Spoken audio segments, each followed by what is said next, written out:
की कहानी का नाम है पाताल की अबोली रानी। कहानी शुरू करने से पहले आप सभी से अनुरोध है कि जल्दी से हमारे इस चैनल को सब्सक्राइब कर लें और बेल आइकन को भी प्रेस कर दें ताकि हमारे सारे वीडियोस आप तक तुरंत पहुंच सकें। तो चलिए शुरू करते हैं आज की कहानी। राजा भोज अगले दिन फिर से इस सिंहासन पर बैठने के लिए चले तो सिंहासन से तीसरी पुतली निकलकर राजा भोज से बोली, कहाँ चले राजा भोज, आज फिर आ गए सिंहासन पर विराजमान होने के लिए? नहीं नहीं पृथ्वीपति, माना आप बहुत बड़े राजा हैं, लेकिन इतने बड़े नहीं, इतने महान नहीं जितने वीर विक्रमादित्य थे जिनका यह सिंहासन है। इस पर बैठने से पहले जरा सोचिए महाराज, कहाँ सम्राट विक्रमादित्य और कहाँ आप। सुनिए, इसी बात पर मैं वीर विक्रमादित्य की एक कहानी सुनाती हूँ। विक्रम की नगरी में एक तंबोली था पान बनाने वाला। क्या जादू था उसके पान में, दूर दूर से लोग आते थे उसके यहाँ पान खाने।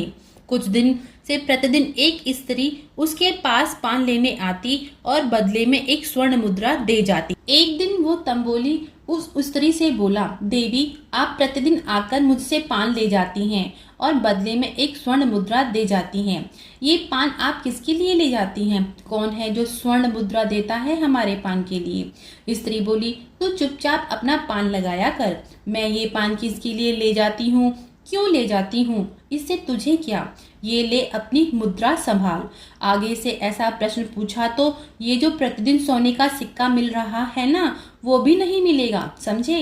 वो स्त्री प्रतिदिन उसकी दुकान पर आए, स्वर्ण मुद्रा थमाए और पान लेकर चली जाए। पान वाला सोचे कि हो ना हो उसमें कोई भेद है। एक दिन उससे रहा न गया और रहस्य जानने के लिए उस स्त्री के पीछे चल पड़ा। स्त्री का पीछा करते करते वो एक जंगल में पहुंच गया। तंबोली ने छुपकर देखा कि वो स्त्री जंगल में एक शिला के पास पहुंची और उसने 3 बार ताली बजाई। ताली बजते ही उस शिला में एक सुंदर द्वार बन गया और स्त्री उसके अंदर चली गई। तंबोली ये देखकर डर गया और चुपचाप वापस लौट आया। ये बात उस तंबोली ने अपने एक मित्र को बताई तो मित्र बोला, कहीं कोई गहरा चक्कर है, कोई गुप्तचर हो शत्रु का। कल कहीं पकड़ी गई तो तुम्हारा नाम आएगा कि रोज पान खिलाता था। हमारी मानो महाराज विक्रमादित्य को जाकर पूरी घटना बता दो। वे सशक्त हैं, जो आवश्यक समझेंगे करेंगे। मित्र की बात मानकर अगले दिन तंबोली ने सम्राट विक्रमादित्य को सारी घटना बता दी। विक्रम ने पूछा, वो स्त्री कब आती है तुम्हारे यहाँ पान लेनी? तंबोली ने उत्तर दिया, प्रतिदिन दोपहर को आती है महाराज। विक्रम बोला, ठीक है तुम जाओ। मंत्री बोला, आज्ञा हो तो अपने कुछ सैनिक भेजकर उस स्त्री को पकड़कर बुलवा ले महाराज। विक्रम बोला, नहीं, ये एक रहस्य है, तुम चिंता ना करो, हम देख लेंगे। अगले दिन विक्रम साधारण भेष में तंबोली की दुकान के पास छिप गया और जब वो स्त्री प्रतिदिन की तरह पान लेकर चली तो विक्रम उसका पीछा करने लगा। जंगल में शिला के पास पहुंचकर वो स्त्री जब अंदर जाने ही वाली थी, उसने विक्रम को देख लिया और पूछा, कौन हो तुम, मेरे पीछे क्यों आ रहे हो? विक्रम बोला, मैं हूँ विक्रम। स्त्री बोली, विक्रम महाराज विक्रमादित्य, आप राजा विक्रमादित्य हैं? विक्रम बोला, हाँ, हम तुम्हारे पीछे पीछे इसलिए आए हैं कि हम जानना चाहते हैं तुम जैसी सुंदर स्त्री इस सुनसान जंगल में कहाँ जा रही है? स्त्री बोली, मैं एक साधारण दासी हूँ। विक्रम स्त्री के दोनों हाथ अपने हाथ में लेते हुए बोला, दासी हो पर हो बहुत सुंदर। और दासी के हाथों से जोर से 3 बार ताली बजा दी। ताली बजते ही शिला में एक द्वार बन गया और विक्रम स्त्री सहित उस द्वार में प्रवेश कर गया। ये देखकर स्त्री बोली, अरे महाराज, आपने ये क्या किया? यदि अबोली रानी को पता चलेगा कि मैं एक पुरुष को लेकर यहाँ अंदर आई हूँ तो वो मेरे प्राण ले लेगी। विक्रम ने पूछा, कौन है ये अबोली रानी? पुरुषों से इतनी घृणा? स्त्री बोली, हाँ महाराज, उसे पुरुषों से घृणा है, तभी तो अपना सारा राजपाट छोड़कर यहाँ पाताल में महल बनाकर रह रही है। विक्रम ने पूछा, तुम्हारी स्वामिनी अबोली रानी क्यों कहलाती है? स्त्री ने उत्तर दिया, वो मौन रहती हैं, पर्दे में छुपकर, उन्हें कोई देख नहीं सकता। विक्रम बोला, हम तो उन्हें देखकर ही जाएंगे, कितनी ही चुप रहे, उनका स्वर सुने बिना हम लौटेंगे नहीं। स्त्री बोली, आप बहुत बड़े संकट को आमंत्रित कर रहे हैं महाबली। आप उनकी शर्त नहीं जानते। विक्रम ने पूछा, क्या है वो शर्त? तभी वहां अबोली की स्त्री सैनिक आ गई और विक्रम को पकड़कर अबोली के महल में ले आई। अबोली रानी पर्दे के पीछे से अपनी सेविका को संकेत में आदेश दे रही थी। विक्रम बोला, वाह, इतने गहरे पाताल में इतनी सुंदर महल की कल्पना नहीं की थी मैंने। सेविका बोली, चुप रहो विक्रम, यह मत भूलो कि तुम हमारे बंदी हो। विक्रम बोला, मैं बंदी नहीं, इस राज्य का राजा हूँ, आदर से बात कीजिए मुझसे। सेविका बोली, अबोली रानी यह जानना चाहती है कि बिना आज्ञा दासी को धोखा देकर इस महल में घुसने का कारण क्या है। विक्रम ने उत्तर दिया, तुम्हारे इस पर्दे के पीछे छिपी अबोली रानी को देखना, उससे बात करना और हो सके तो उसे अपनी रानी बनाकर ले जाना। सेविका बोली, अबोली रानी की एक शर्त है, जो पुरुष उसके मुख से शब्द निकलवा लेगा, कोई ऐसी बात कहेगा या ऐसा काम करेगा जिससे अबोली रानी को बोलना पड़े, तो अबोली रानी उससे विवाह करेगी। पर यदि असफल हुए तो तुम जैसे कई लोगों की तरह अबोली रानी तुम्हें सारा जीवन बंदी बनाकर रखेगी। विक्रम बोला, मुझे स्वीकार है, यदि वो नहीं बोलेगी तो मैं जीवन भर के लिए होठ सीलूंगा। सेविका बोली, तो ठीक है, कल प्रातः तुम्हें अबोली रानी के सामने प्रस्तुत किया जाएगा।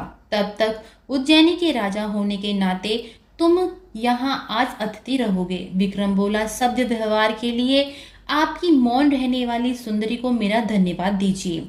कल यह पर्दा हट जाएगा और आपकी रानी के मुख से बोल फूटेंगे। सेविका विक्रम को अतिथि गृह में ले गई। समीप ही बंदी गृह भी था, जिसमें कई राजा बंदी थे। विक्रम ने पूछा, कौन है ये?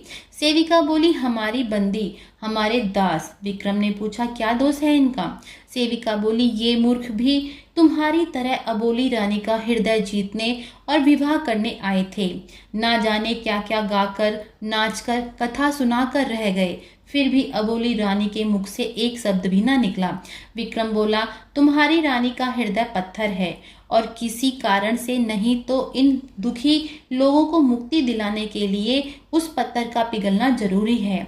अपने सुख के लिए नहीं, इन सब की पीड़ा दूर करने के लिए अबोली को बोलना होगा। सेविका बोली, कल तुम भी इसी कतार में दिखाई दोगे विक्रम। विक्रम अबोली रानी के मुख से बोले निकलवाने की युक्ति सोचने लगा। विक्रम ने बेताल को पुकारा। बेताल वहां प्रकट हो गया और बोला, प्रणाम महाराज, आपका सेवक बेताल आपकी सेवा में उपस्थित है। आप यहाँ कैसे? विक्रम बोला, हम उलझन में फंस गए हैं, तुम्हारी सहायता चाहते हैं। बेताल, कल हम अबोली रानी को कथा सुनाएंगे, तुम वहां अदृश्य रूप में उपस्थित रहोगे। बेताल बोला, अवश्य, मुझे क्या करना होगा? विक्रम बोला, हम चाहते हैं कल हमारी कहानी सुनने के बाद यदि अबोली रानी मुख से न बोले तो भी उनका अंग अंग, हर आभूषण, हर गहना बोलना चाहिए। अगले दिन विक्रमादित्य को अबोली रानी के महल में उपस्थित किया गया। बेताल भी अदृश्य रूप में अबोली रानी के पास खड़ा हो गया। सेविका बोली, विक्रमादित्य, तुम अबोली रानी को प्रसन्न कर उनके मुख से शब्द निकलवाने के लिए जो भी क्रियाकलाप करना चाहते हो, उसकी तुम्हें अबोली रानी की ओर से आज्ञा है। विक्रम बोला, कला दिखाई जाए उसे जो आंख से अंधी न हो, कथा सुनाई जाए उसे जिसके पास हृदय हो, पर्दे के पीछे बैठी एक निष्ठुर स्त्री को जिसने निर्दोष लोगों को बंदी बनाकर रखा हो, क्या कहानी सुनाई जाए। उसे दिखेगा क्या, सुनेगी क्या? उसने देख सुन भी लिया तो वो बोलेगी क्या? बोलने के लिए समझ चाहिए, बुद्धि चाहिए। विक्रम के ऐसे कठोर वचन सुनकर अबोली ने पर्दे के पीछे जोर से अपना सिर झटका तो उसके कुंडल छनकने लगे। कुंडल का स्वर सुनकर विक्रम बोला, आहा, सुना आप सबने? अबोली रानी के कान का कुंडल बजा। वो बताता है कि वो मेरी बात सुन रही हैं। कोई बात नहीं, गूंगी सुंदरी, मौनवती अबोली रानी, विक्रमादित्य अवश्य तुझे एक कहानी सुनाएंगे। देख, कथा का मजा तो इसमें है कि सुनने वाला हुंकारा भरे, पर तूने तो कसम खाई है ना बोलने की। भगवान का नाम भी राम जाने लेती है या नहीं। तभी बेताल ने फिर से कुंडल बजा दिए। विक्रम बोला, बजे कुंडल, अबोली रानी का हुंकारा देने का यही ढंग है। बस अबोली जी, जब हम कथा सुनाएं आप इसी तरह कभी कान के कुंडल, कभी हाथ की चूड़ियां, तो कभी पैर की पायल बजा दिया करें। हम समझ लेंगे कि आप हमारी कथा सुन रही हैं। हाँ तो सुनिए एक कहानी। 4 मित्र, परम मित्र, एक ब्राह्मण, एक सुनार, एक सुतार और एक बुनकर। अपने गुण में सभी गुणी। ब्राह्मण वेद मंत्रों का ज्ञाता, सुतार लकड़ी का शिल्पी, सुनार ऐसा जो रानी सेठानी के गहने गढ़े, और बुनकर के हाथों में जादू। चारों मित्र प्रदेश में कमाई करने के बाद देश लौट रहे थे। रास्ते में एक जंगल से गुजरते हुए रात हो गई। चारों ने सोचा, जंगल है, रात का वक्त है, कहीं कोई चोर डाकू ना आ जाए, अपनी तो वर्षों की कमाई लुट जाएगी। सोचा क्या करें। यह पक्का हुआ कि 3 सोएंगे, एक जागेगा। पहली बारी आई सुतार की। सोचा खाली बैठा क्या करे। उसने जंगल की लकड़ी उठाई और लगा मूर्त बनाने। लकड़ी की बड़ी सुंदर मूर्ति बनाई सुतार ने। कुछ देर बाद बुनकर उठा और बोला, भाई सुतार तू सो जा, मैं पहरा देता हूँ। सुतार सो गया। बुनकर ने मूर्ति को देखा, सोचा बैठा क्या करूं, इसे कपड़े सीकर पहना दूं। फिर जगने की बारी आई सुनार की। उसने मूर्ति को आभूषण से सजा दिया। 3 पहर पूरे हुए, चौथा पहर आया। फिर सुनार सोया और ब्राह्मण देवता पहरा देने लगे। सोचने लगे, सुतार ने मूर्त बनाई, बुनकर ने कपड़े पहनाए, सुनार ने गहनों से श्रृंगार किया, तो मुझे भी कुछ करना चाहिए। पंडित जी बड़े ज्ञानी, जंतर मंतर जानने वाले, उन्होंने एक मंत्र फूका और मूर्ति में प्राण आ गए। बेताल हुंकार के लिए कभी रानी के कंगन, तो कभी गले के हार, कभी कुंडल बजा रहा था, तो कभी रानी के सारे आभूषण एक साथ बजा देता। परेशान होकर रानी ने अपने सारे आभूषण उतारकर अपनी गोद में रख लिए। विक्रम बोला, अरे काठ की पुतली बोलने लगी, पर ये तुम्हारी रानी चुप है। अरे कुछ तो बोल देवी, पहले आभूषण बजाती थी, अब तो वो भी बंद कर दिए। हाँ तो आगे ये हुआ, जब सुबह हुई, सबकी नींद खुली, तो सबने देखा कि वहां एक सुंदर सी कन्या खड़ी है। ऐसी भोली भाली सुंदर कन्या देखी तो सब की लाल टपकने लगी। सब कहने लगे, मैं शादी करूंगा, मैं शादी करूंगा। सुतार बोला, ये मूर्ति मैंने बनाई है, इस पर अधिकार मेरा है। बुनकर बोला, मैंने इसे वस्त्र पहनाकर इसका श्रृंगार किया। सुनार बोला, इसे कीमती आभूषण तो मैंने पहनाए। ब्राह्मण बोला, मैंने मूर्ति को प्राण दिए हैं, असल अधिकार तो मेरा है। चारों लड़ते झगड़ते निश्चित नहीं कर पाए कि काठ की सुंदरी पर अधिकार किसका है। न्याय पाने के लिए कहाँ आए? अबोली रानी के दरबार में। अबोली रानी, न्याय कर, काठ की सुंदरी किसकी है? सुतार, बुनकर, सुनार और ब्राह्मण चारों तेरे दरबार में आए हैं। बता, काठ सुंदरी का वर कौन है? अरे तू क्यों बोलने लगी? ऐसा कर, यदि सुतार वर है तो कान के कुंडल फेंक पर्दे के इस तरफ, बुनकर वर है तो हाथ का कड़ा फेंक दे, सुनार वर है तो पैर की पायल फेंक दे, और ब्राह्मण वर है तो गले की माला फेंक दे। न्याय कर, तू रानी है इस राज्य की, निर्णय ले और फेंक।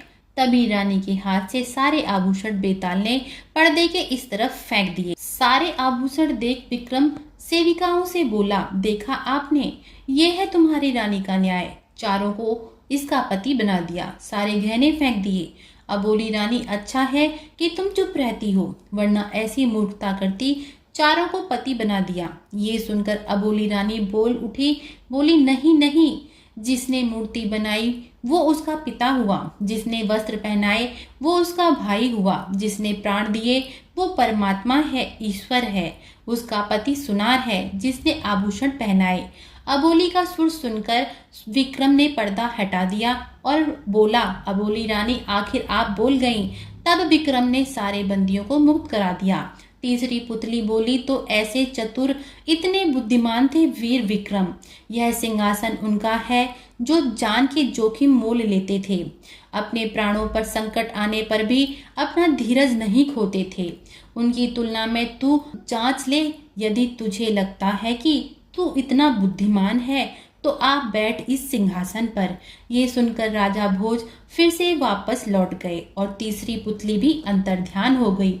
आज की कहानी आपको कैसी लगी कृपया कमेंट करके जरूर बताएं और ऐसी ही प्रेरक कहानियां सुनने के लिए हमारे इस चैनल को सब्सक्राइब करें। और वीडियो के डिस्क्रिप्शन में हमारे टेलीग्राम ग्रुप का लिंक है, वहां से आप हमारा टेलीग्राम ग्रुप जरूर ज्वाइन करें। आप सभी का बहुत बहुत धन्यवाद।